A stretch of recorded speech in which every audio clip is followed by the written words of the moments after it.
എഫേസ്യ ലേഖനം 4-ാം അധ്യായം അതിന്റെ 25 മുതൽ 32 വരെയുള്ള വാക്യങ്ങൾ ഇത് വായിക്കാം. ഓരോരുത്തൻ താൻ കൂട്ടുകാരനോട് സത്യം സംസാരിക്കും. നാം തമ്മിൽ അവയവങ്ങളല്ലോ, കോപിച്ചാൽ പാപം ചെയ്യാതിരിക്കും. സൂര്യൻ അസ്തമിക്കുമ്പോൾ നിങ്ങൾ കോപം വെച്ചുകൊണ്ടിരിക്കരുത്, പിശാചിന് ഇടം കൊടുക്കരുത്. കള്ളനി കക്കാതെ മുട്ടുള്ളവന് ദാനം ചെയ്യുവാൻ ഉണ്ടാകേണ്ടതിന് കൈകൊണ്ട് നല്ലത് പ്രവർത്തിച്ച് അധ്വാനിക്കുക അത്രേ വേണ്ടത്. കേൾക്കുന്നവർക്ക് കൃപ ലഭിക്കേണ്ടതിന് ആവശ്യം പോലെ ആത്മീയ വർദ്ധനയ്ക്കായി നല്ല വാക്കല്ലാതെ ആകാത്തതൊന്നും നിങ്ങളുടെ വായിൽ നിന്ന് പുറപ്പെടരുത്. ദൈവത്തിന്റെ പരിശുദ്ധാത്മാവിനെ ദുഃഖിപ്പിക്കരുത്. അവനാണല്ലോ നിങ്ങൾക്ക് വീണ്ടെടുപ്പ് നാളിനായി മുദ്രയിട്ടിരിക്കുന്നത്. എല്ലാ കൈക്കും കോപവും ക്രോധവും കുറ്റാരവും ഭൂഷണവും സകല ദുർഗുണവുമായി നിങ്ങളെ വിട്ടൊഴിഞ്ഞു പോകട്ടെ. നിങ്ങൾ തമ്മിൽ ദയയും മനസ്സിലുള്ളവരുമായി ദൈവം ക്രിസ്തുവിൽ നിങ്ങളോട് ക്ഷമിച്ചതുപോലെ അന്യോന്യം ക്ഷമിക്കുകയും. എഫേസ്യ ലേഖനം 4-ാം അധ്യായത്തിന്റെ 1 മുതൽ 24 വരെയുള്ള വാക്യങ്ങൾ കഴിഞ്ഞ ദിവസങ്ങളിൽ നമുക്ക് പഠിക്കുവാനും ചിന്തിക്കുവാനും ഒക്കെ ദൈവം നമ്മെ സഹായിച്ചു. ക്രിസ്തുവിൽ എങ്ങനെ ഒരു ദൈവ പൈതൽ ജീവിച്ചെടുക്കുവാൻ കഴിയും, അതാണ് 4-ാം അധ്യായം അല്ലെങ്കിൽ എഫേസ്യ ലേഖനം തുടർമാനമായി നമ്മൾ പഠിച്ചുകൊണ്ടിരിക്കുന്നത്. അപ്പം ഇതിൽ പറഞ്ഞിരിക്കുന്ന പൗലോസ് അപ്പോസ്തലൻ പറഞ്ഞിരിക്കുന്നത് നമ്മൾ എന്തിനെയൊക്കെ വിട്ടൊഴിഞ്ഞു ജീവിക്കണം, എന്തിനെ നമ്മൾ ഏറ്റെടുക്കണം. 6 കൂട്ടം കാര്യങ്ങൾ പൗലോസ് അപ്പോസ്തലൻ വിട്ടു ഒഴിയണം. ദൈവസഭയിലെ ദൈവജനം ക്രിസ്തുവിനെ അനുസരിച്ച് ക്രിസ്തുവിനെ അംഗീകരിച്ച് പോകുന്ന നമ്മൾ വിട്ടൊഴിഞ്ഞ് ജീവിക്കണം. 7-മതൊരു കാര്യം പറയുകയാണ്, ഒരു പുതിയ സൃഷ്ടിയാക്കപ്പെട്ട മനുഷ്യൻ അതിനെ ധരിച്ചു ജീവിക്കണം. ക്രിസ്തു ക്ഷമിച്ചതുപോലെ അന്യോന്യം ക്ഷമിച്ച് സ്നേഹിച്ചു. ദൈവസഭയോട് ക്രിസ്തുവിൽ നടക്കുവാൻ വേണ്ടി, ക്രിസ്തുവിൽ നിങ്ങൾക്ക് എങ്ങനെ നടക്കുവാൻ കഴിയും, ക്രിസ്തുവിൽ മാത്രം സഞ്ചരിക്കുവാൻ വേണ്ടി കഴിയുന്ന ഒരു വ്യക്തി ആദ്യം ചെയ്യേണ്ടത് 4-ാം അധ്യായത്തിന്റെ അവസാന ഭാഗത്തിലേക്ക് പറഞ്ഞു വരുമ്പോൾ പൗലോസ് പറയുകയാണ്, പോഷ്ക് ഉപേക്ഷിക്കണം, നുണ പറയാതെ ജീവിക്കണം. കാരണം ഈ പോഷ്ക് എന്ന് പറയുന്നത് അസത്യം ചെയ്യുന്ന, വഞ്ചന ചെയ്യുന്ന, തെറ്റിദ്ധരിപ്പിക്കുന്ന ഒരു വാക്ക് അല്ലെങ്കിൽ ഒരു കാര്യമായതുകൊണ്ട് അതിനെ ഉപേക്ഷിച്ചിട്ട് വേണം ഓരോ ക്രിസ്തീയ പൈതലും ജീവിക്കുവാൻ. ഇനി ഈ പോഷ്കിനെ കുറിച്ച് പറയുമ്പോൾ ചില കാര്യങ്ങൾ ഓർപ്പിച്ചുണർത്തുവാൻ ദൈവാത്മാവിൽ ഞാൻ ശരണപ്പെടുന്നു. ഈ പോഷ്ക് എന്ന് പറയുന്നത് സത്യത്തെ തെറ്റായി പ്രതിനിധീകരിക്കുന്ന അല്ലെങ്കിൽ ചിത്രീകരിക്കുന്ന ഒരു കാര്യമാണ് പോഷ്ക് എന്ന് പറയുന്നത്. കാരണം സത്യത്തെ മറച്ചിട്ട് അസത്യത്തെ പറഞ്ഞ് മനസ്സിലാക്കി കൊടുക്കുക, കള്ളം പറഞ്ഞ് സത്യത്തെ ഇല്ലായ്മ ചെയ്യുന്ന ഒരു കാര്യമാണ് ഈ പോഷ്ക് എന്ന് പറയുന്നത്. മാത്രമല്ല ഈ പോഷ്ക് സത്യത്തെ മറച്ച് അസത്യം പ്രചരിപ്പിച്ചുകൊണ്ട് വ്യക്തികളെ വഞ്ചിക്കുന്ന ഒരു കാര്യമാണ്. ഈ വേദപുസ്തകം നമ്മൾ പഠിച്ചു വരുമ്പോൾ നമുക്ക് മനസ്സിലാക്കി എടുക്കുവാൻ കഴിയുന്നത് സത്യത്തെ മറച്ച് അസത്യം നുണ പ്രചരിപ്പിക്കുന്ന പോഷ്ക് പറയുന്നതിന്റെ കാരണം നാം ആഗ്രഹിക്കുന്ന കാര്യം നേടുവാൻ വേണ്ടിയാണ്. മാത്രമല്ല നമ്മൾക്ക് ആരെങ്കിലും നമ്മളെക്കാൾ മുൻപിൽ വാചകം പറഞ്ഞു പോകുന്നവരെ ജയിക്കുവാൻ വേണ്ടി പലപ്പോഴും പോഷ്ക് പറയുന്നവരായി നമ്മൾ പലപ്പോഴും തീരാറുണ്ട്. ഇവിടെ പറയുന്നത് ആ പോഷ്ക് ഉപേക്ഷിക്കുന്നവരായി മാറണം. മാത്രമല്ല ഇത് തെറ്റായ ബന്ധത്തിലേക്ക് ദൈവത്തിൽ നിന്ന് നമ്മളെ മാറ്റി തെറ്റായ ബന്ധത്തിലേക്ക് നമ്മളെ നയിക്കുന്ന ഒരു കാര്യമാണ് ഈ പോഷ്ക് എന്ന് പറയുന്നത്. ഇനി ഈ പോഷ്ക് വിശ്വാസികളെ സംബന്ധിച്ചിടത്തോളം പൗലോസ് അപ്പോസ്തലൻ പറയുന്നത്, വിശ്വാസികളെ സംബന്ധിച്ചിടത്തോളം വിശ്വാസികൾ ഒരിക്കലും ഈ പോഷ്ക് സംസാരിക്കുന്നവരായി തീരരുത്, അവർ സത്യം സംസാരിക്കുന്നവരായി തീരണം. കാരണമുണ്ട്. കാരണം നാം പരസ്പരം ഒരു അപ്പത്തിന്റെ അംശികളാകുന്നത് കൊണ്ട് ഒരു കാരണവശാലും വിശ്വാസികൾ അന്യോന്യം നുണ പറയുന്നവർ, പോഷ്ക് പറയുന്നവർ, അസത്യം പറയുന്നവർ ആയി തീരരുത് എന്നും കൂടെ വിശുദ്ധ വേദപുസ്തകം നമ്മളെ പഠിപ്പിക്കുന്നു. ഇനി വിശ്വാസി എന്തുകൊണ്ടാണ് ഈ പോഷ്ക് ഉപേക്ഷിച്ച് ക്രിസ്ത്യൻ ജീവിതത്തിൽ ക്രിസ്തുവിനോട് ബന്ധപ്പെട്ട് ജീവിക്കണമെന്ന് വേദപുസ്തകം നമ്മളെ പഠിപ്പിക്കുന്നത്? വിശുദ്ധ വേദപുസ്തകത്തിന്റെ അടിസ്ഥാനത്തിലേക്ക് നമ്മൾ കടന്നു വരാം.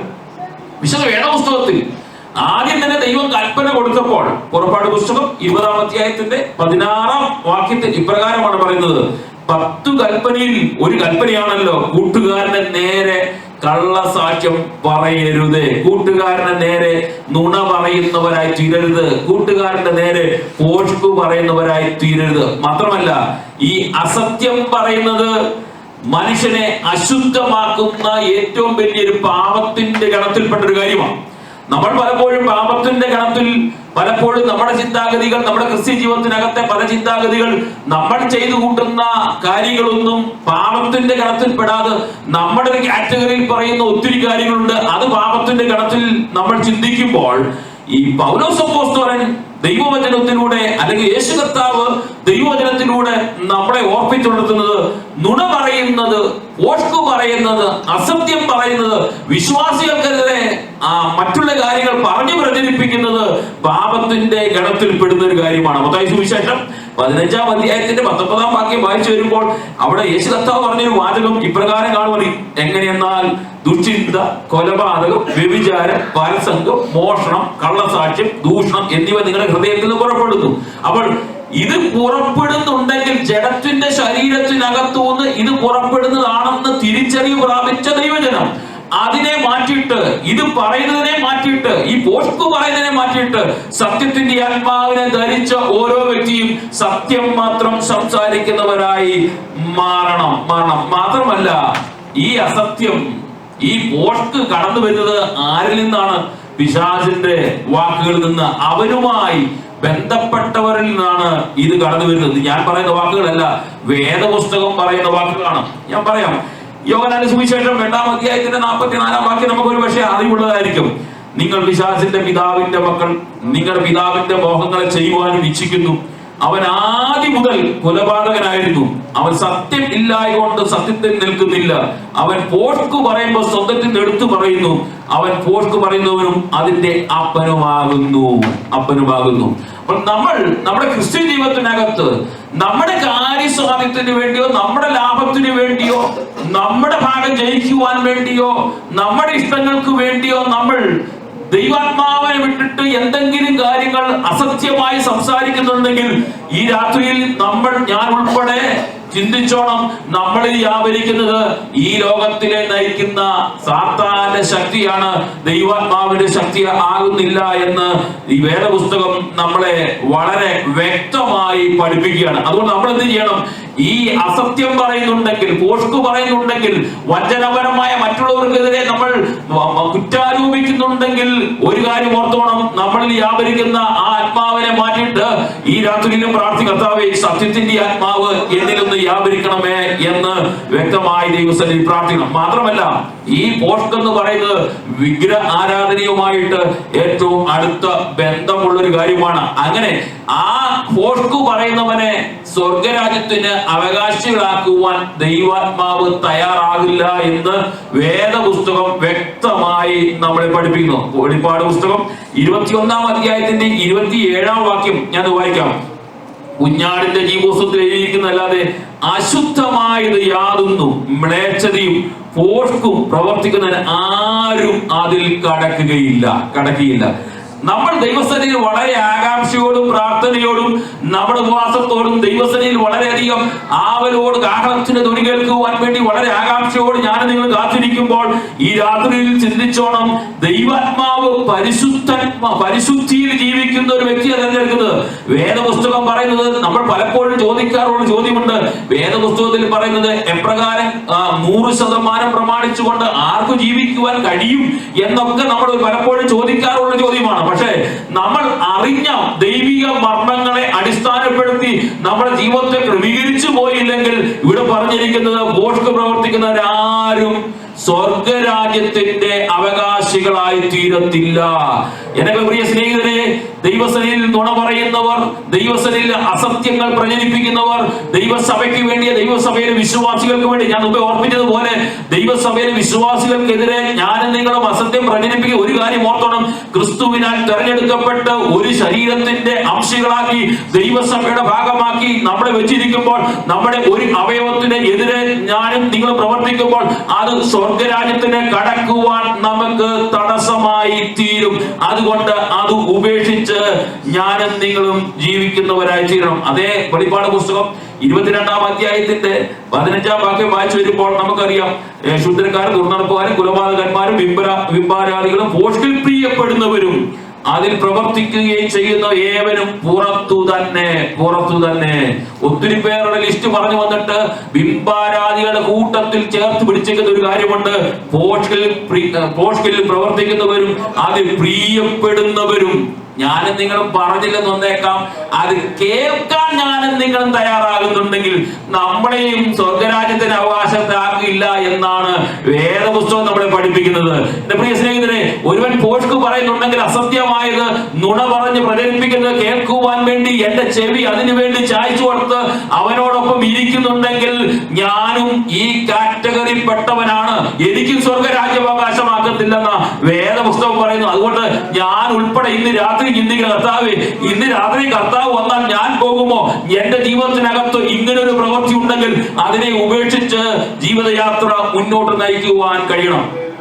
മാത്രമല്ല, ഈ പോസ്റ്റ് പറയുന്ന മനുഷ്യൻ, ഞാൻ മുമ്പ് ഓർപ്പിച്ചതുപോലെ, മനുഷ്യനെ വഞ്ചിക്കുന്നവനാണ്. അവന്റെ സ്വഭാവം എതിർക്രിസ്തുവിന്റെ സ്വഭാവമാണ്, ആന്റിക്രൈസ്റ്റിന്റെ സ്വഭാവമാണ്, സാത്താന്റെ സ്വഭാവമാണ്. അതുകൊണ്ടാണല്ലോ 2 തെസ്സലോനിക്ക ലേഖനം 2-ാം അധ്യായത്തിന്റെ 9-ാം വാക്യം പറയുന്നത്, അധർമ്മമൂർത്തിയുടെ പ്രത്യക്ഷത നശിച്ചു പോകുന്നവർക്കും സാത്താന്റെ വ്യാപാര ശക്തിക്ക് ഒത്തവണ്ണം വ്യാജമായ സകല ശക്തിയോടും അടയാളങ്ങളോടും അത്ഭുതങ്ങളും അനീതിയുടെ സകല വഞ്ചനയോടും കൂടെ ഇരിക്കും. സകല അനീതിയും വഞ്ചനയും പ്രവർത്തിക്കുന്ന എതിർക്രിസ്തുവിന്റെ സാത്താന്റെ ഒരു ശക്തിയായി നമ്മൾ മാറുവാൻ ഇടവരും. മാത്രമല്ല, അസത്യം, നുണ, പോസ്റ്റ് എന്ന് പറയുന്നത് സത്യത്തിന് എതിരാണ്. ഒരു ദൈവ പൈതലിനെ സംബന്ധിച്ചിടത്തോളം നമ്മൾ ഇത് കേൾക്കുമ്പോൾ ഒരു പക്ഷെ നമുക്ക് ഒത്തിരി ബുദ്ധിമുട്ടുണ്ടായി തോന്നേക്കാം, ഒത്തിരി നമുക്ക് എങ്ങനെ ഇത് മുന്നോട്ട് പോകുവാൻ കഴിയുമെന്ന് നമുക്ക് ചിന്തിച്ചേക്കാം. പക്ഷെ വേദപുസ്തകം പറയുന്ന പൗലോസ് അപ്പോസ്തലൻ വ്യക്തമായി ദൈവസഭയെ പ്രബോധിപ്പിച്ച് പൗലോസ് അപ്പോസ്തലന്റെ ഏക ലക്ഷ്യമെന്ന് പറയുന്നത്, തന്നാൽ വീണ്ടെടുത്ത് തന്റെ ശുശ്രൂഷ മുഖാന്തരമായി ക്രിസ്തുവിലേക്ക് കടന്നു വന്നവർ ഒരു കളങ്കവും ഇല്ലാത്തവരായി, ഒരു കുറ്റവും ആരോപിക്കാൻ കഴിയാത്തവരായി അവർ നിത്യതയുടെ അവകാശികളായി മാറണം. നമ്മുടെ ബൈബിൾ സ്റ്റഡിയുടെയും ഏക ലക്ഷ്യം അത് മാത്രമേ ഉള്ളൂ. ഈ പ്രസംഗിക്കുന്ന, ക്ലാസ് എടുക്കുന്ന എന്റെയും നമ്മുടെയും ഒറ്റ ലക്ഷ്യം നമ്മളെ ക്ലിയർ ചെയ്തുകൊണ്ട് ആ നിത്യതയിലേക്ക് അവകാശികളായി തീരുക.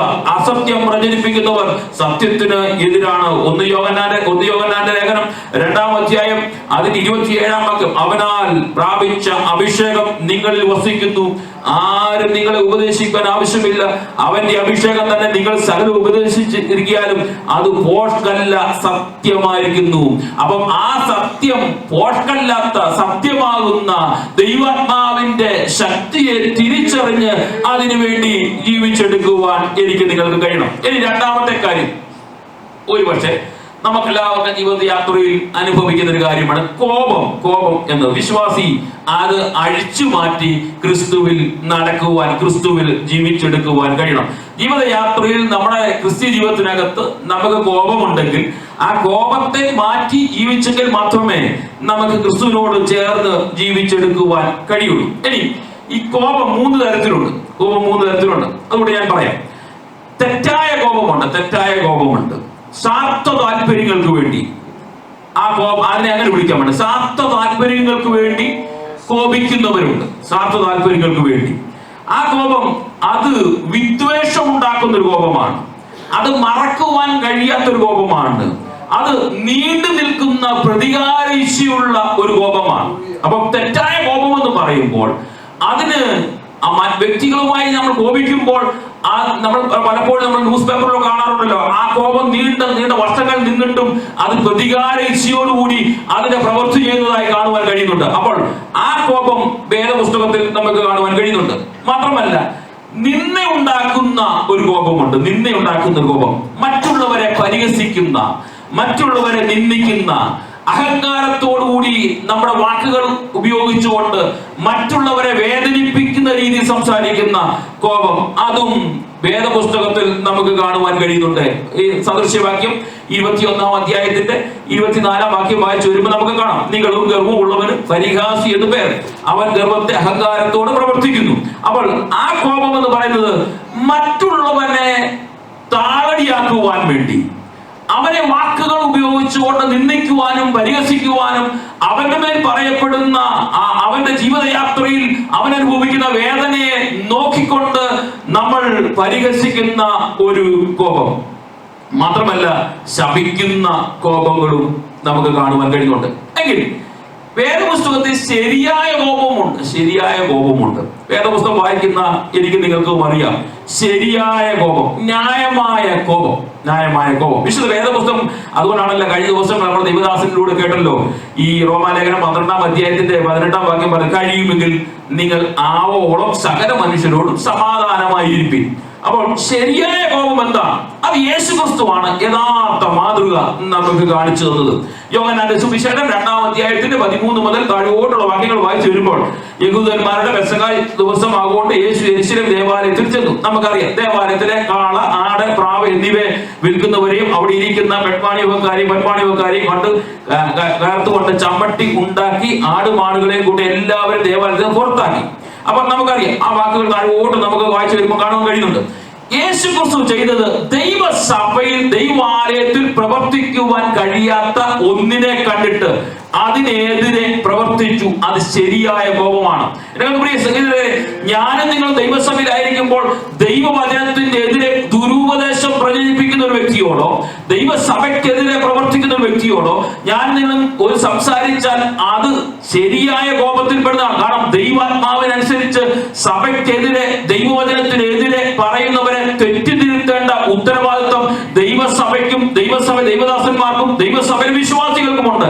അത് ന്യായമായ കോപത്തിൽ പെടുത്തുവാൻ കഴിയും. പക്ഷെ ഈ കാലഘട്ടത്തിന്റെ മുന്നോട്ട് കടന്നുപോക്കിൽ ദൈവസഭയ്ക്കകത്ത് എനിക്കും നിങ്ങൾക്കും ഇങ്ങനെ ഉച്ചരിക്കുവാൻ കഴിയാതെ ഇരിക്കുന്ന കാലഘട്ടം മുന്നോട്ട് വന്നുകൊണ്ടിരിക്കുന്നു. നമുക്ക് ശരിയായും തെറ്റും തിരിച്ചറിയുവാൻ അകത്തിരിക്കുന്നവർക്കും പുറത്തിരിക്കുന്നവർക്കും അറിയാത്തൊരു കാലഘട്ടത്തിലാണ്. പക്ഷെ യേശു കർത്താവ് പറയാണ്, ദേവാലയത്തിലേക്ക് ചെന്നപ്പോൾ അവിടെ നടക്കുവാൻ കഴിയാത്ത ഒന്ന് കണ്ടപ്പോൾ കോപിച്ച ഒരു യേശു കർത്താവിനെ കാണും. എന്തിനു വേണ്ടി? ശരി തെറ്റിനെ മാറ്റുവാൻ വേണ്ടി കോപിച്ച ഒരു യേശു കർത്താവിനെ കാണുവാൻ കഴിയും. മാത്രമല്ല ഇനിയും അടുത്തൊന്നുണ്ട്. ഇത് കോപം, ശരിയായ കോപം കഴിഞ്ഞിട്ട് നമ്മളെ സാത്താൻ നശിപ്പിക്കുന്ന ഒരു കോപമുണ്ട്. സാത്വത അന്വേഷിക്കുന്ന, സ്വന്തം ആവശ്യങ്ങൾക്കായി ഉപയോഗിക്കുന്ന ഒരു കോപം. മത്തായി സുവിശേഷം 5-ാം അധ്യായത്തിന്റെ 21 മുതൽ താഴോട്ടുള്ള വാക്യങ്ങൾ വായിച്ചു വരുമ്പോൾ നമുക്കറിയാം, കൊല ചെയ്തരുത് എന്ന് ആരെങ്കിലും കൊല ചെയ്താൽ ന്യായവിധിക്ക് യോഗ്യനാകും എന്ന് പൂർവ്വപിതാക്കന്മാർ അരുളി ചെയ്ത് കേട്ടിട്ടുണ്ടല്ലോ.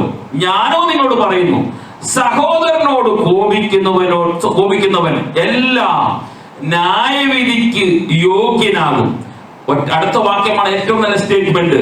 സഹോദരനോട് നിസാര എന്ന് പറഞ്ഞാലോ ന്യായവിധി സഭയുടെ മുൻപിൽ നിൽക്കേണ്ടി വരും. മൂഢ എന്ന് പറഞ്ഞാലോ അഗ്നി നരകത്തിന് യോഗ്യനാകും. സാത്താൻ കൊണ്ടുവരുന്ന ഒരു കോപം. ഈ കോപത്തിനകത്തു നമ്മുടെ ജീവിതത്തിനകത്ത് ജ്വലിച്ചിട്ട് നമ്മുടെ ജഡശരീരം കൊണ്ട് പ്രവർത്തിച്ചിട്ട് ദൈവത്തെ കൂടെ ആരാധിക്കുന്ന, ദൈവത്തെ ഒന്നിച്ച് ആരാധിക്കുന്ന കൂട്ടു സഹോദരനെ കാണുമ്പോൾ ആ സഹോദരനെ കോപിച്ചാൽ തന്നെ ന്യായവിധിക്ക് യോഗ്യനായി തീരുമെന്ന് വേദപുസ്തകം നമ്മളെ പഠിപ്പിക്കുന്നു. അതുകൊണ്ട് ദൈവസഭയിൽ, ഞാൻ മുമ്പേ ഓർപ്പിച്ചതുപോലെ, ദൈവസഭയിൽ കടന്നു വരുന്ന സഹോദരങ്ങൾ ഒറ്റ ശരീരത്തിന്റെ അവയവങ്ങളാകുന്നത് കൊണ്ട് നമ്മൾ കൂടെ ആരാധിക്കുന്നവരെ, ദൈവസഭയിൽ കടന്നു വരുന്നവരോട് കോപിക്കുവാൻ നമുക്ക് വ്യവസ്ഥയില്ല. കാരണം ഒരു ശരീരത്തിന്റെ അവയവങ്ങളാണ്. അങ്ങനെ നമ്മൾ കോപിക്കുന്നുണ്ടെങ്കിൽ നമ്മൾ സാത്താന്റെ അണ്ടറിൽ നിന്ന് ഇതുവരെയും വിടുവിച്ചിട്ടില്ല. ക്രിസ്തുവിന്റെ സ്നേഹം അകത്തേക്ക് കടന്നു വന്നാൽ ഒരിക്കലും എനിക്കും നിങ്ങൾക്കും കോപിക്കുവാൻ കഴിയില്ല. ഒരുവൻ നമ്മോട് കോപിച്ചാൽ നാം എന്ത് ചെയ്യണം? റോമാലേഖനം പറഞ്ഞതുപോലെ കഴിയുമെങ്കിൽ നാം അവിടുന്ന് ഒഴിഞ്ഞു മാറിപ്പോകുക. എന്തിനു വേണ്ടി? എന്റെ നിത്യതയ്ക്ക് തടസ്സമുണ്ടാകാതിരിക്കുവാൻ വേണ്ടി. ഇവിടെ പറഞ്ഞിരിക്കുകയാണ്, സഹോദരനോട് കോപിച്ചവൻ ന്യായവിധിക്ക് യോഗ്യനായി തീരും. മാത്രമല്ല, സഹോദരനെ നിസാര എന്നോ മൂഢനെന്നോ വിളിക്കുന്നവൻ അഗ്നി നരകത്തിന് യോഗ്യനായി തീരും. ന്യായാധിപതി സഭയുടെ മുൻപിൽ നിൽക്കുന്നവനായി മാറും. അപ്പൊ ഓർക്കണം, നമ്മൾ ദൈവസഭയിൽ കടന്നു വന്നിട്ട് നമ്മൾ സ്വയം ചിന്തിക്കുക, എനിക്കാണ് ബുദ്ധി, എനിക്കാണ് പ്രാപ്തി, എനിക്കാണ് കഴിവ്, എന്നെപ്പോൾ കഴിവുള്ളവൻ വേറെ ആരുമില്ല എന്ന് വിചാരിച്ചുകൊണ്ട് കൂടെ ആരാധിക്കുന്നവന്റെ കഴിവുകളിനെ നമ്മൾ എടുത്തുകൊണ്ട് അവൻ മൂഢനാണെന്നോ നിസാരനാണെന്നോ അവൻ കഴിവുകെട്ടവനാണെന്നോ അവന് കഴിവില്ലാത്തവനാണെന്നോ കൂട്ടുവിശ്വാസികളെ കുറിച്ച് ഞാനും നിങ്ങളും പറഞ്ഞു കഴിഞ്ഞാൽ, ഏത് രീതിയിലുമായിരുന്നോട്ടെ, ഭൗതിക മണ്ഡലത്തിലായിരുന്നോ കൊള്ളാം,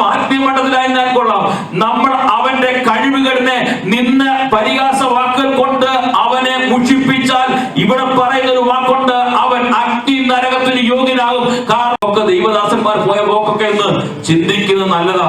സഹോദരനെതിരെ, ദൈവദാസന്മാർക്കെതിരെ, കൂടെ ഒന്നിച്ച് തിരുമേശൻ കൈയിടുന്ന വ്യക്തികൾക്കെതിരെ, ഒരു സ്റ്റേജിൽ നിന്ന് ഒന്നിച്ച് ദൈവജനം സംസാരിക്കുന്നവരെതിരെ, ഒന്നിച്ച് ഒരു പായൽ ദൈവത്തെ ആരാധിക്കുന്നവരെതിരെ, ആരാധന കഴിഞ്ഞിട്ട് ഇറങ്ങി വന്നിട്ട് കോടതിയിലും പോലീസ് സ്റ്റേഷനിലും പോയി കേസ് കൊടുത്ത് അവരെ നിസ്സാരനായി എണ്ണുന്ന ഒരൊറ്റ വ്യക്തിയും വേദപുസ്തകത്തിന്റെ അടിസ്ഥാനത്തിൽ സ്വർഗരാജ്യം അവകാശമാക്കുകയില്ല എന്ന് വേദപുസ്തകം നമ്മളെ പഠിപ്പിക്കുകയാണ്. അതുകൊണ്ട് സ്നേഹിതരെ, ഞാനും നിങ്ങളും ഈ ഗണത്തിൽ പെടുന്നവരാകരുത്. നമ്മുടെ ഏക പ്രത്യാശ എന്ന് പറയുന്നത് സ്വർഗരാജ്യം അവകാശമാക്കുക എന്നുള്ളതാണ്.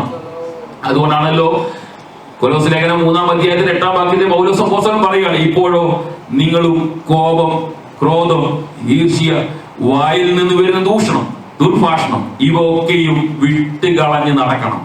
ക്രിസ്തുവിൽ നടക്കുവാൻ വേണ്ടി ആഗ്രഹിച്ച ഞാനും നിങ്ങളും രക്ഷിക്കപ്പെട്ടത് പറഞ്ഞുകൊണ്ടോ, സ്നാനപ്പെട്ടത് പറഞ്ഞുകൊണ്ടോ, ദൈവസഭയിൽ വന്ന് ഞാൻ സഭായോഗത്തിൽ പങ്കുചേർന്ന് പറഞ്ഞതുകൊണ്ടോ സ്വർഗരാജ്യം നമുക്ക് അവകാശമാക്കാൻ കഴിയില്ല. പൗലോസ് പറയാണ്, ഇതെല്ലാം വിടണം. കോപം ഉപേക്ഷിച്ച്, ക്രോധം ഉപേക്ഷിച്ച്, ഈർഷ്യ ഉപേക്ഷിച്ച്, വായിൽ നിന്ന് വരുന്ന ദൂഷണം ഉപേക്ഷിച്ച്, ദുർഭാഷണം ഉപേക്ഷിച്ച്, ഇവയൊക്കെ വിട്ടുകളഞ്ഞ് ഒരു ഭക്തനായി ജീവിച്ച് കർത്താവിനോട് ദിനംതോറും പ്രാർത്ഥിക്കാൻ, കർത്താവേ അങ്ങയുടെ വചനത്തിൽ പറഞ്ഞിരിക്കുന്ന കാര്യങ്ങൾക്ക് ഞാൻ പ്രമാണിച്ചു കൊണ്ട് എനിക്ക് ജീവിക്കുവാൻ എനിക്ക് കഴിയണമേ. അതുകൊണ്ടാണല്ലോ യാക്കോബിന്റെ ലേഖനം 1-ാം അധ്യായത്തിന്റെ 9-ാം വാക്യം, ചില വാക്യങ്ങൾ ഞാൻ വായിച്ചു കേൾപ്പിക്കാം.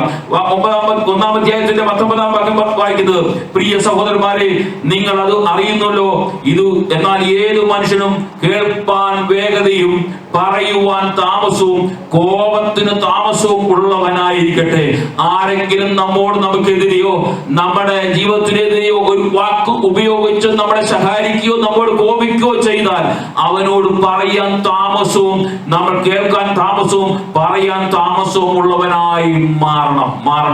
നമ്മൾ പരിശുദ്ധാത്മാവിന് നിറവ് പ്രാപിച്ചവരാണെങ്കിൽ, ഞാൻ എല്ലാ ക്ലാസ്സിലും ഓർപ്പിക്കുന്നത് പോലെ, നമുക്ക് എല്ലാത്തിനും ആൻസർ പറയുവാൻ പറ്റത്തില്ല.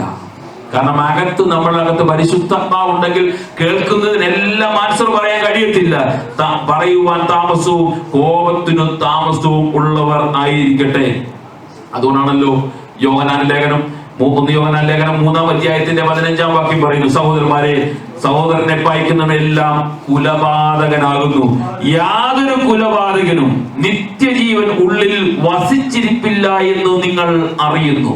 അപ്പോൾ സഹോദരനെ പകയ്ക്കുന്നുണ്ടെങ്കിൽ, സഹോദരനെതിരെ വാക്കുകൾ ഉച്ചരിക്കുന്നുണ്ടെങ്കിൽ, സഹോദരനെതിരെ കുറ്റാരോപണം നടത്തുന്നുണ്ടെങ്കിൽ, കാര്യമില്ലാത്തതിനെ, മുമ്പേ ഓർപ്പിച്ച ശരിയായ കാര്യത്തിന് വേണ്ടിയല്ല, തെറ്റായ കാര്യത്തിന്, നമുക്ക് അറിവില്ലാത്തത്, നമ്മൾ കണ്ടിട്ടില്ലാത്തതിന് എതിരെ, സഹോദരനെതിരെ ഞാനും നിങ്ങളും പകയ്ക്കുന്നുണ്ടെങ്കിൽ, അവനെതിരെ ന്യായവിധി നമ്മൾ കൽപ്പിക്കുന്നുണ്ടെങ്കിൽ, നമ്മളെ കുലപാതകൻ എന്ന് പേര് പറയും. അങ്ങനെയുള്ളവർക്ക് നിത്യജീവൻ ഉള്ളിൽ വസിച്ചിട്ടില്ല എന്നും വേദപുസ്തകം നമ്മളെ പഠിപ്പിക്കുന്നു. അതുകൊണ്ടാണ് സങ്കീർത്തനക്കാരൻ 37-ന്റെ 8-ാം വാക്യം, കോപം കളഞ്ഞ് ക്രോധം ഉപേക്ഷിക്കുക, മുഷിഞ്ഞു പോകരുത്, അത് ദോഷത്തിന് ഹേതുവാകുകയുള്ളൂ. നമ്മുടെ കോപം കളയണം. കാരണം അകത്തു പരിശുദ്ധാത്മാവ് നമ്മളിൽ കയറി കഴിയുമ്പോൾ, പക്ഷെ മാനുഷികമായി പലപ്പോഴും നമ്മൾ കോപിക്കുന്നവരാണ്. ആവശ്യമുള്ളതിനും ആവശ്യമില്ലാത്തതിനും തെറ്റായ രീതിയിലും നമ്മുടെ ജീവിതത്തിലെ യാത്രയിൽ നമ്മൾ ഒരുപക്ഷെ പലപ്പോഴും കോപിച്ചിട്ടുള്ളവരായിരുന്നേക്കാം, ഇന്നലെ വരെ കോപിച്ചിട്ടുള്ളവരായിരുന്നേക്കാം. പക്ഷെ ഒരുപക്ഷെ ഈ മീറ്റിംഗിൽ, ഈ ബൈബിൾ സ്റ്റഡി കടന്നു വരുന്നതിന് മുമ്പ് ഞാനും നിങ്ങൾ പലപ്പോഴും കോപിച്ചിട്ടുള്ളവരാണ്. പക്ഷെ ദൈവസന്നിധി നമ്മൾ പറയണം, കോപം കളഞ്ഞ് ക്രോധവും ഉപേക്ഷിച്ച് ദൈവസന്നിധി ജീവിക്കുവാനുള്ള ഒരു ദൈവകൃപ ഞാനും നിങ്ങളും പ്രാപിച്ചെടുക്കണം. ഈ സദൃശ്യവാക്യം വായിച്ചിരുമ്പോൾ ഈ ശലോമോൻ അനേക ജ്ഞാനത്തിന്റെ വചനങ്ങൾ അവിടെ പറയുന്നുണ്ട്. സദൃശ്യവാക്യം 14-ാം അധ്യായത്തിന്റെ 17-ാം വാക്യം ഞാൻ വായിക്കാം. മുൻകോപി പോഷത്വം പ്രവർത്തിക്കുന്നു, ദുരുവായി ദേഷ്യപ്പെടും. മുൻകോപി പോഷത്വം പ്രവർത്തിക്കുന്നു. ഇത് ജീവിതത്തിനകത്തേക്ക് വലിയ തെറ്റിലേക്ക് നമ്മളെ കൊണ്ടുപോകുവാൻ കഴിയും. ഇനി അടുത്തത് ഈ സദൃശ്യവാക്യത്തിന്റെ 16-ാം അധ്യായത്തിലേക്ക് കടന്നു വരുമ്പോൾ അവിടെ പറയുന്ന ഈ പോഷത്വം പ്രവൃത്തി, കോപി ചെയ്യുന്ന പ്രവൃത്തി പറഞ്ഞിട്ട് ജ്ഞാനിയായ ശലോമോൻ പറയുന്ന വാക്കുണ്ട് 16-ാം അധ്യായത്തിൽ 32-ാം വാക്യം, ദീർഘക്ഷമയുള്ളവൻ യുദ്ധവീരനിലും ജിജ്ഞാസമാനസൻ പട്ടണം പിടിക്കുന്നവരും ശ്രേഷ്ഠനായി തീരും. അപ്പോൾ ഞാൻ നിങ്ങൾ നമ്മുടെ കോപം ഉപേക്ഷിച്ചു കഴിഞ്ഞാൽ, നമ്മുടെ ജീവിതത്തിനകത്ത് ദേഷ്യം ഉപേക്ഷിച്ചു കളഞ്ഞാൽ, നമ്മളെക്കാൾ ശ്രേഷ്ഠൻ വേറെ ആരുമില്ലെന്ന് വേദപുസ്തകം നമ്മളെ പഠിപ്പിക്കുന്നു. ഈ കോപം കളഞ്ഞ് മുന്നോട്ട് കടന്നു വരുമ്പോൾ അടുത്തൊരു വാക്കാണ് കള്ളൻ, മോഷ്ടിക്കുന്നവൻ എന്ന പദമാണ് അവൾ ഉപയോഗിച്ചിരിക്കുന്നത്. വിശ്വാസി ഇതിൽ നിന്ന് ഈ വസ്ത്രത്തെ, പൗലോസിന്റെ ഭാഷയിൽ പറഞ്ഞാൽ ഉരിഞ്ഞു കളയേണ്ടതിനെ ഉരിഞ്ഞു കളയണം, നുണ പ്രചരിപ്പിക്കുന്നതിൽ നിന്ന് മാറി നിൽക്കണം, കോപം ചെയ്യുന്നതിൽ നിന്ന് നമ്മൾ മാറി നിൽക്കണം. അടുത്തൊരു വാക്ക് പറയണം, മോഷ്ടിക്കുന്നതിൽ നിന്ന് നമ്മൾ മാറി നിൽക്കണം. കാരണം അത് വഞ്ചനാപരമാണ്, നിയമത്തിന് എതിരായ ഒരു കാര്യമാണ്. യാഥാർത്ഥ്യത്തിൽ നിന്നുള്ള ഏതെങ്കിലും എടുത്ത് അല്ലെങ്കിൽ മറ്റുള്ളവരിൽ നിന്ന് അപഹരിച്ചു മേടിക്കുന്ന ചെയ്യുന്ന ഒരു കാര്യമാണല്ലോ മോഷണം എന്ന് നമ്മൾ വേദപുസ്തകത്തിൽ കാണുവാൻ കഴിയുന്നത്. മറ്റുള്ളവരിൽ നിന്ന് മോഷ്ടിക്കുന്ന ഒരു കാര്യം വേദപുസ്തകം പൗലോസ് അപ്പോസ്തലൻ പറയുകയാണ്. ഇവിടെ പറഞ്ഞിരിക്കുന്ന വാക്ക് ഇപ്രകാരമാണ്: കള്ളൻ എനിക്കക്കാതെ മറ്റുള്ളവന് ദാനം ചെയ്യാൻ ഉണ്ടാകേണ്ടതിന് കൈകൊണ്ട് നല്ലത് പ്രവർത്തിച്ച് അധ്വാനിക്കുക അത്ര വേണ്ടത്. അപ്പം വിശ്വാസിയെ സംബന്ധിച്ചിടത്തോളം അവന്റെ മറ്റുള്ളവരിൽ നിന്ന് അപഹരിച്ചിട്ട് കൊടുക്കുന്നതിനേക്കാൾ നല്ലത് കൈകൊണ്ട് സ്വന്തം അധ്വാനിച്ച് ജീവിക്കുന്ന ഒരു വ്യക്തികളായി വിശ്വാസികൾ മാറണമെന്ന് പൗലോസ് അപ്പോസ്തലൻ നമ്മളെ പഠിപ്പിക്കുന്നു. ഒരുപക്ഷെ നിങ്ങളെ കേൾക്കുന്ന എന്നെ പ്രിയ സഹോദരങ്ങൾ ഒരുപക്ഷെ ചിന്തിച്ചേക്കാം, നമ്മളാരും മോഷ്ടിക്കാൻ പോകുന്നവരല്ലല്ലോ. പക്ഷെ ഒരു കാര്യം ഓർത്തോണം, മോഷണം എന്ന് പറയുന്നത് സാമ്പത്തിക പിടിച്ചുപറികൾ മാത്രമല്ല, ജീവിതത്തിൽ നമുക്ക് അർഹിക്കാത്ത എന്തിനേയും നമ്മൾ നേടുവാൻ ആഗ്രഹിക്കുന്നത് എല്ലാം മോഷണത്തിന്റെ ലിസ്റ്റിൽ വരും. വില്യം ബാർക്ലയുടെ ഭാഷയിൽ പറഞ്ഞാൽ നമുക്ക് അർഹിക്കാത്ത എന്തിനേയും നമ്മൾ നേടുവാൻ വേണ്ടി ആഗ്രഹിക്കുന്നു, അതിനെയെല്ലാം മോഷണത്തിന്റെ ലിസ്റ്റിലാണ് വേദപണ്ഡിതന്മാർ അത് ഉപയോഗിച്ചിരിക്കുന്നത്. അതുകൊണ്ടാണല്ലോ തീത്തോസിന്റെ ലേഖനം 2-ാം അധ്യായത്തിന്റെ 10-ാം വാക്യം പറയും, എതിർ പറയുകയോ വഞ്ചിക്കപ്പെടുകയോ ചെയ്യാതെ സകലവും നല്ല വിശ്വസ്ത കാണിക്കുന്നവരായി ഇരിപ്പീൻ. വിശ്വസ്തത കാണിക്കുന്നവരായി ഇരിപ്പീൻ. അപ്പൊ മറ്റുള്ളവരിൽ നിന്ന് നമുക്ക് അർഹിക്കാത്ത കാര്യങ്ങൾ മറ്റുള്ളവരിൽ നിന്ന് അതിനെ വഞ്ചിച്ച് മേടിക്കുന്നവരായി തീരാതെ നമ്മൾ ദൈവസനയിൽ വിശ്വസ്തതയോടെ നിൽക്കുന്നവരായി തീരണം. ദൈവസഭയ്ക്കകത്ത് ക്രിസ്തുവിനെ അനുസരിച്ചുകൊണ്ട് ക്രിസ്തുവിന് വേണ്ടി ജീവിക്കുവാൻ വേണ്ടി ഞാനും നിങ്ങളും ജീവിക്കുവാൻ വേണ്ടി തയ്യാറെടുക്കുമ്പോൾ അത് നമ്മുടെ ജീവിതത്തിനകത്ത് പ്രാവർത്തിക ജീവിതത്തിലേക്ക് കൊണ്ടുവരുവാൻ കഴിയണം. അതുകൊണ്ടാണ് ജ്ഞാനിയായ ശലോമോൻ പറയുന്നത് 11-ാം അധ്യായം സദൃശ്യവേഗം 11-ാം അധ്യായം 1-ാം വാക്യം പറയാണ്: കള്ളത്താസ് യഹോവയ്ക്ക് വെറുപ്പാകുന്നു. മറ്റുള്ളവരെ കളിപ്പിച്ച് മേടിക്കുവാൻ വേണ്ടി വിശ്വാസിയായാലും കൊള്ളാം, ദൈവദാസന്മാരായാലും കൊള്ളാം, മറ്റാരുമായിക്കോട്ടെ, അത് യഹോവയ്ക്ക് വെറുപ്പാകുന്നു. കാരണം അങ്ങനെയുള്ളവർക്ക് നിത്യതയിലേക്ക് പ്രവേശനം ലഭിക്കുകയില്ല.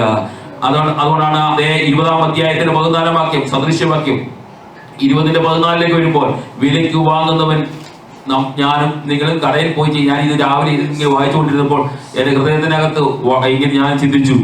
ആ വാക്യം നിങ്ങൾ ശ്രദ്ധിച്ചോണം. സദൃശ്യവാക്യം 20-ാം അധ്യായത്തിന്റെ 14-ാം വാക്യം: വിലയ്ക്ക് വാങ്ങുന്നവൻ ചീത്ത എന്ന് പറയുന്നു, വാങ്ങി തന്റെ വഴിക്ക് പോകുമ്പോഴോ അവൻ പ്രശംസിക്കുന്നു.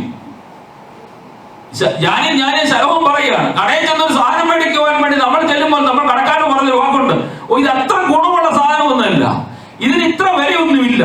നമ്മൾ വില പേശി അവൻ നമ്മളെ പൊട്ടനാക്കുവാണോ നമ്മൾ അവനെ പൊട്ടനാക്കുവാണോ എന്ന് നമ്മൾ ഒരുപക്ഷെ നമുക്ക് അറിയത്തില്ല.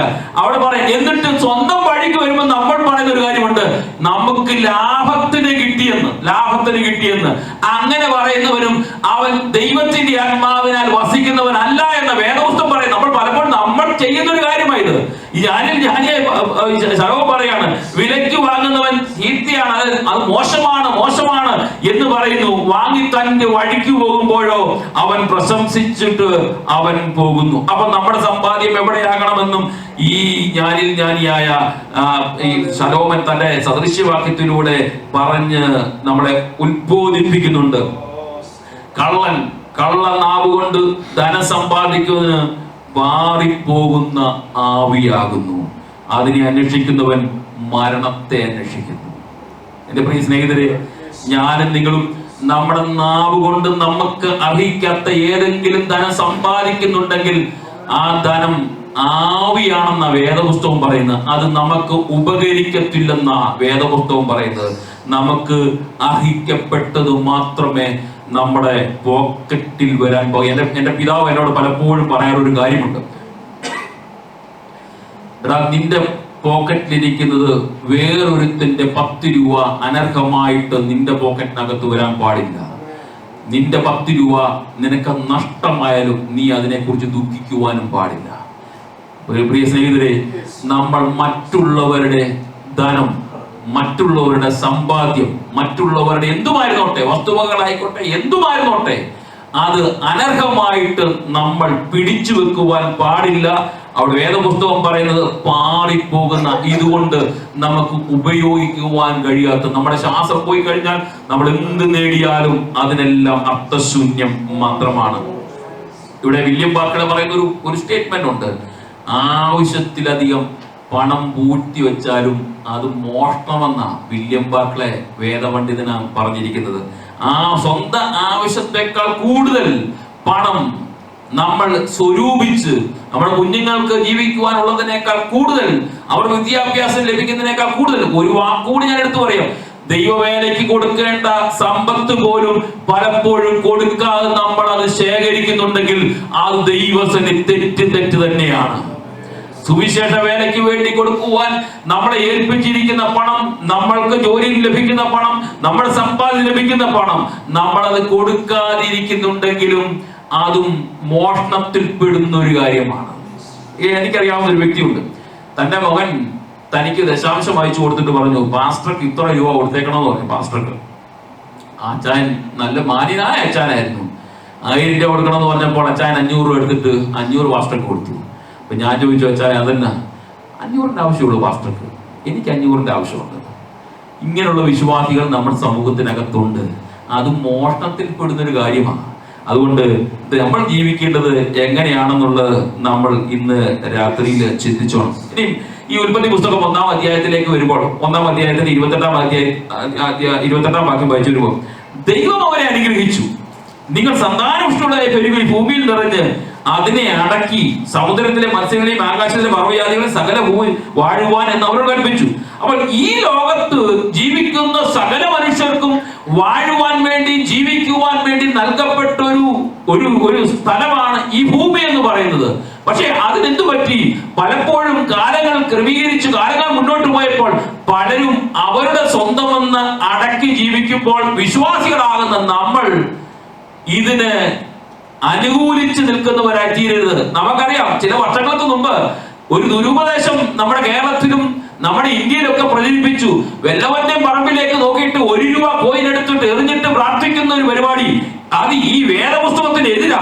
വേദപുസ്തകം എഴുതിയ വല്ലവന്റെ സ്വത്ത് കണ്ടിട്ട് അവന്റെ പറമ്പിലേക്ക് 1 രൂപ ഇട്ടിട്ട് അത് എന്റെ സ്വത്ത് ആകണമെന്ന് പ്രാർത്ഥിച്ചാൽ അവൻ നരകത്തിന് യോഗ്യനാണെന്ന് വേദപുസ്തകം പറയുന്നു. കാരണം അവന്റെ സ്വത്ത് അവന് അത് അന്യായമായി ഞാൻ പിടിച്ചു പറിക്കുവാൻ, ഏത് ആത്മാവിനാണെങ്കിലും അതിനെ പിടിച്ചു പറിക്കുവാൻ ശ്രമിച്ചാൽ അവൻ നരകത്തിന് യോഗ്യന, അവൻ ഒന്നാന്തരം മോഷ്ടാവാണെന്നാണ് വേദപുസ്തകം നമ്മളെ പഠിപ്പിക്കുന്നത്. ഇവിടെ പറഞ്ഞ കർത്താവ് പറഞ്ഞിരിക്കുകയാണ്, 1-ാം അധ്യായം പറഞ്ഞിരിക്കുന്നു 28-ാം വാക്യത്തിൽ, ദൈവജനത്തിന് അല്ലെങ്കിൽ മനുഷ്യർക്ക് വാഴുവാൻ വേണ്ടി ഭൂമിയെ അവന് വേണ്ടി കൊടുത്തു. പക്ഷെ അത് പലരും അതിനെ കൈവശമാക്കുവാൻ വേണ്ടി ആഗ്രഹിക്കുന്നുണ്ടെങ്കിൽ അതും മോഷണത്തിന്റെ ലിസ്റ്റിൽ വരുന്ന ഒരു കാര്യമാണ്. അതുകൊണ്ട് യേശു കർത്താവ് പറഞ്ഞൊരു വാചകമുണ്ട്, മത്തായി സുവിശേഷം 6-ാം അധ്യായത്തിന്റെ 19 താഴോട്ട് വായിച്ചു വരുമ്പോൾ, പുഴുവും തുരുവും കള്ളന്മാർ തുരന്നു മോഷ്ടിക്കുകയും ചെയ്യുന്ന ഈ ഭൂമിയിൽ നിക്ഷേപം നിങ്ങൾ സ്വരൂപിക്കരുതേ. പുഴുവും തുരുമ്പും കെടാത്തതും കള്ളന്മാർ തുരന്നു മോഷ്ടിക്കാത്തതുമായ സ്വർഗത്തിൽ നിക്ഷേപം സ്വരൂപിച്ചു കൊള്ളുകയും നിന്റെ നിക്ഷേപമുള്ളിടത്ത് നിന്റെ ഹൃദയവും ഇരിക്കും. എന്റെ പ്രിയ സ്നേഹിതരെ, നമ്മുടെ നിക്ഷേപം ഉള്ളിടത്താ നമ്മുടെ ഹൃദയം ഇരിക്കുന്നത്. കാരണം ഈ ലോകത്തിലെ നിക്ഷേപം നമുക്ക് ഒത്തിരി ഉണ്ടെങ്കിൽ നമ്മുടെ ഹൃദയം ദൈവസനിൽ കടന്നു വന്ന് ദൈവത്തെ ആരാധിക്കുവാൻ നമുക്ക് കഴിയത്തില്ല. ഒരിക്കൽ ഞങ്ങളുടെ നാട്ടിലെ സഭായോഗത്തിന് ഒരച്ചാൻ നല്ല ഉറക്കം ഉറങ്ങി നല്ല കൂർക്കം വലിച്ചുറങ്ങിയപ്പോൾ എല്ലാവരും സഭയിലെ എല്ലാ വിശ്വാസികളും സഭായോഗത്തിന് വന്നവരെല്ലാം ഈ അച്ചാനെ നോക്കി ചിരിച്ചപ്പോൾ പാസ്റ്റർ സ്റ്റേജിൽ നിന്ന് വിളിച്ചു പറഞ്ഞു, നിങ്ങൾ ആരും ഭാരപ്പെടണ്ട, അച്ഛനാകെ സൗര്യത്തോടെ സമാധാനത്തോടെ ഉറങ്ങുന്ന ചില മണിക്കൂറുകളായി ഇവിടെ. കാരണം 7 ലക്ഷം രൂപ പലിശക്കാർക്ക് കൊടുത്തിട്ട് ആ പലിശയും പോയിട്ട് മുതലും പോയിട്ട് സമാധാനം വീട്ടിൽ ചെന്നാൽ ഭാര്യ സമാധാനത്തോട് കിടത്തി ഉറക്കത്തില്ല. അപ്പം സമാധാനം നഷ്ടപ്പെട്ട് ഈ ഹവാഹോളിനകത്ത് വരുമ്പോഴാണ് പലരും ഉറങ്ങുന്നത്. അതുകൊണ്ട് നമ്മുടെ സ്വൈര്യം നഷ്ടപ്പെടുത്തി കളയുന്ന ധനസമ്പാദ്യം നമുക്ക് ഉണ്ടാകരുത്. നിന്റെ നിക്ഷേപമുള്ളിടത്ത് നിന്റെ ഹൃദയം ഇരിക്കും. അതുകൊണ്ടാണ് ഈ ലൂക്കോസ് സുവിശേഷം 3-ാം വേഗം നിർത്താം. ലൂക്കോസ് സുവിശേഷം 3-ാം അധ്യായത്തിന്റെ 13-ാം വാക്യത്തിൽ വേദപുസ്തകത്തിലെ വാക്യങ്ങൾ ഇപ്പുറം പറയുന്നു. ചുങ്കക്കാരും സ്നാനമേൽപ്പാൻ വന്നു. ഗുരു, ഞങ്ങൾ എന്ത് ചെയ്യണമെന്ന് അവനോട് ചോദിച്ചപ്പോൾ യേശു കർത്താവ് പറഞ്ഞ വാക്ക് ഇപ്രകാരമാണ്: നിങ്ങളോട് കൽപ്പിച്ചതിൽ അധികമൊന്നും നിങ്ങൾ പിരിക്കരുത് എന്ന് പറയുന്നു. കാരണം അധികമൊന്നും മോഷ്ടിക്കാതെ, അത് മനസ്സിലാക്കി, നിങ്ങൾ കൽപ്പിച്ചതിന് അപ്പുറത്തോട്ട് ചെയ്തത് അധിക സമ്പാദ്യമാണ്. അത് ചെയ്യാതെ ജീവിക്കുവാൻ നിങ്ങൾ കഴിയണം. അതുകൊണ്ടാണ് 1 തിമോഥെയോസ് 6:9 ധനികന്മാരാകുവാൻ ആഗ്രഹിക്കുന്നവൻ പരീക്ഷയിലും കെണിയിലും കുടുങ്ങുകയും മനുഷ്യൻ സംഹാരനാശത്തിൽ മുങ്ങിപ്പോകുവാൻ ഇടവരുന്ന മൗഢ്യ ദോഷകരമായ ചില മോഹങ്ങൾ ഇരയായി തീരുകയും ചെയ്യുന്നു.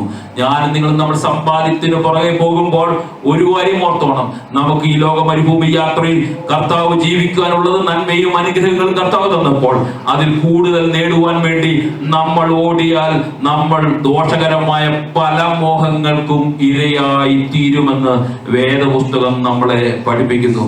1 തിമോഥെയോസ് 6 വാക്യങ്ങൾ പറഞ്ഞ് വേഗത്തിൽ പോകാം. 1 തിമോഥെയോസ് 6:17 മുതൽ താഴോട്ട് വാക്യങ്ങൾ.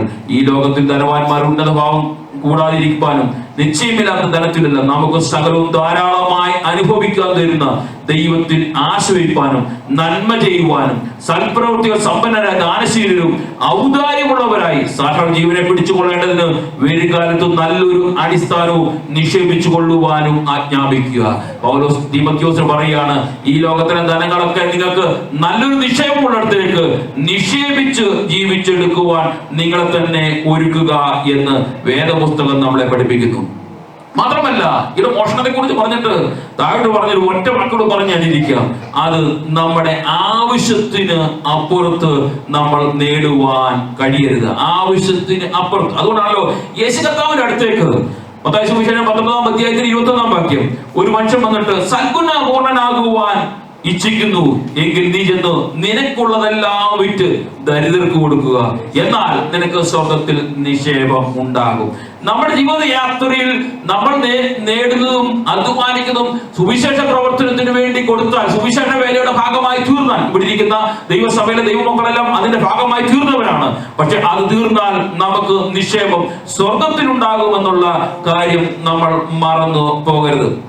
വിശുദ്ധ വേദപുസ്തകത്തിൽ ഒത്തിരി വാക്യങ്ങളുണ്ട്. ലൂക്കോസ് സുവിശേഷം 12-ാം അധ്യായത്തിന്റെ 23-33-ാം വാക്യം പറഞ്ഞു ഞാനിരിക്കുന്നു: നിങ്ങൾക്കുള്ളത് വിറ്റ് ഭിക്ഷ കൊടുപ്പീൻ, കള്ളൻ അടക്കിയോ പുഴുകെടുത്തിയോ ചെയ്യാത്ത സ്വർഗത്തിൽ നിങ്ങൾക്ക് നിക്ഷേപം ഉണ്ടാകും. അപ്പോൾ നമുക്ക് നിക്ഷേപം വേണ്ടത് എവിടാ? സ്വർഗത്തിൽ നിക്ഷേപം ഉണ്ടാകണം. അപ്പൊ ഈ ലോകയാത്രയിൽ ക്രിസ്തുവിന് വേണ്ടി ജീവിക്കുമ്പോൾ നമ്മൾ പോഷ്ക് ഉപേക്ഷിച്ച്, നുണ ഉപേക്ഷിച്ച്, കോപം ഉപേക്ഷിച്ച്, നമ്മൾ ജീവിതയാത്രയിൽ മറ്റുള്ളവരെ ഒന്നും ആഗ്രഹിക്കാതെ, മോഷണം നടത്താതെ, ജീവിതയാത്ര എന്തുമായിരുന്നോട്ടെ, ഒരു പക്ഷേ മോഷണം എന്ന് പറയുമ്പോൾ നമ്മുടെ ജീവിതയാത്രയിൽ മറ്റുള്ളവന്റെ പോസ്റ്റ് ആഗ്രഹിച്ച്, അതിനുവേണ്ടി നമ്മൾ ആഗ്രഹിച്ച് അവനെ എങ്ങനെയും താഴെ ഇറക്കി അതിൽ കയറിയിരിക്കാൻ വേണ്ടി ആഗ്രഹിക്കുന്നുണ്ടെങ്കിലും അതൊരു മോഷണമാണ്. അത് ഏത് രീതിയിലാണെങ്കിലും അതെല്ലാം ഉപേക്ഷിച്ച്, കർത്താവേ, എന്റെ ജീവിതയാത്രയിൽ ഇതൊന്നുമില്ലാതെ എനിക്ക് എങ്ങനെയെങ്കിലും പ്രസാദിക്കണം. ഇന്നലെ വരെ എന്റെ ജീവിതം അങ്ങനെയായിരുന്നു, അല്ലെങ്കിൽ ഇന്നലെ വരെ ഞാൻ അങ്ങനെ ചെയ്തിട്ടുണ്ട്, ഞാൻ നുണ പറഞ്ഞ വ്യക്തിയാണ്, മോഷ്ക്ക് പറഞ്ഞ വ്യക്തിയാണ്, കോപിച്ച വ്യക്തിയാണ്, അല്ലെങ്കിൽ എന്തെല്ലാം കാര്യങ്ങൾ ചെയ്ത വ്യക്തിയാണ്. പക്ഷേ അതെല്ലാം ഇന്ന് രാത്രി ഉപേക്ഷിച്ച്, കർത്താവേ, ഈ രാത്രിയിൽ അങ്ങനെ വരവിൽ എനിക്ക് എടുക്കപ്പെടുവാൻ കഴിയണം. അങ്ങനെയാണെങ്കിൽ നമ്മുടെ ജീവിതയാത്രയിൽ കർത്താവിന്റെ ദൈവസന്നിധി പ്രാർത്ഥിച്ചുകൊണ്ട് നമ്മൾ ജൈത്രയാത്ര മുന്നോട്ട് നയിക്കാം. ഈ വചന കർത്താവ് നമ്മെ സഹായിക്കുമാറാകട്ടെ.